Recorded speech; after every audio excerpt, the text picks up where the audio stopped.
Now your first reaction is probably like, what the hell are you driving, Theo? Well, I'll tell you, my friends, I'm driving a Ford Ka. And the reason I'm driving a Ford Ka is because look at the bloody speed of it. Now this thing easily gets to about 200 miles an hour using NOS. It reaches about 220 if you want to tune it right and so on. A Ford Ka, let me just say that again. A Ford Ka going about 200 and something miles an hour. Now, it's funny because of some kind of thing here over in the UK, which I'll explain in a few minutes. But Jesus Christ, like, when not using NOS, I'll admit this, it doesn't really reach about 200. There's probably a way you can tune it to do that, but what I managed to do is get around 180, just over that, kind of just when accelerating normally without NOS or anything, which is still bloody fast for a Ford Ka. Come on, 180 miles an hour for a Ford goddamn Ka. This thing should be put into GT racing, I swear. Just make it purple, put it in for BlackPanthaa. GT racing, Ford Ka, sorted. Made it bright yellow, because chav car. Anyway, let's go to a normal track and see how it performs there.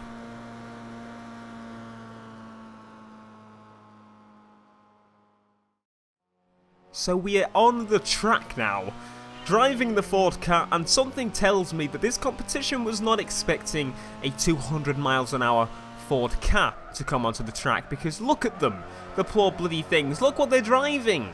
And they're obviously got the terrible Gran Turismo AI, so they're like following that stupid line and not going off it at all. But this thing is ridiculous, like, sorry, I didn't even see you there. Bloody, I didn't think it was that wide. It's just the size of it makes you think, oh yeah, it's just going to be fine. And I need to stop changing the camera angle like mid-race. It really puts me off. Like, ridiculous, mate, don't brake like a fool, you peasant person. I'm just going to NOS past you. This is crazy. So that front guy seems to be putting up a bit of resistance. I wonder what he's in. Oh wait, I spoke too soon. For crying out loud. Like, I've put the level of the cars to my performance of the car, not freaking literally put me with the little freaking granddad cars as well. Like, I'm gonna explain the whole idea behind this. You're probably not, for the people that aren't finding this funny, let me explain something. So there's two types of people that, well, I wouldn't say two types, I'd say there's one type of person that owns a Ford Ka or a Corsa or something like that. Now the Ford Ka is funnier to look at than the Corsa, so we're just gonna go with this thing for now. So this thing is widely known in the UK because the people that own them are older women, as in not like, not old, but about there. And it's their first car or their second car, and it's their third car. I don't know how many bloody cars they've had, but their sons have most probably crashed them, and their sons are most probably chavs, and they can't afford their own cars. And then they're like, you want me fucking smart car, fucking gay, chavs.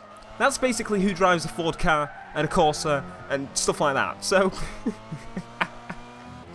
this is the reason I have built this car, and I think it's absolutely ridiculous. Like, I think I'm going to go into a lot of lobbies and just, like, pull this thing out and just be like, yeah, this is ridiculous. Because this thing grips to the road like bloody hellfire and kind of averages around 100 miles an hour at least. Like, I can push it with the NOS if I want to. It's got the NOS to just burst, and that's really going to last me the whole bloody race, because you've seen how long it lasts on Gran Turismo, even with the velocity at like 100%.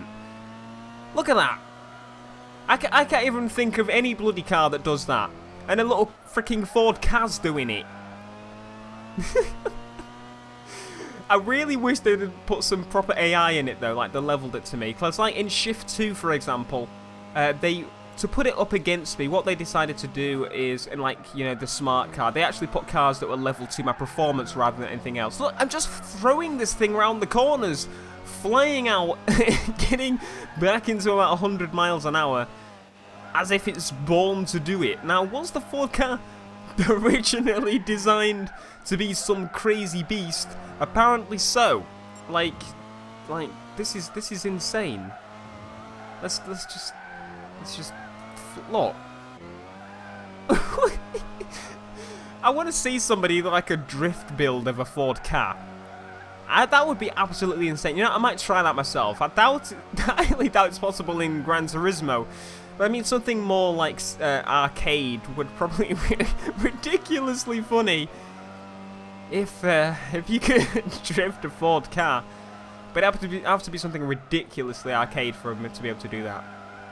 For obvious reasons, I think kind of makes sense. And these rear view mirrors are absolutely terrible. Like, the textures of the world is completely different. Anyway, that is the Ford car. Absolutely insane car. I don't know why this isn't in GT racing, you know. Absolutely insane. Thank you very much for joining me for this video. BlackPanthaa out. Let me know what you want to see in the comments down below. Do you want to see more Gran Turismo on the channel? Because I've got Gran Turismo back, and I've been trying to drift, and I have a video drifting soon. It's just not going to plan at the moment. I'm very bad. I didn't think I was that bad, but apparently I am. So, yeah. See you in the next video, guys. Peace.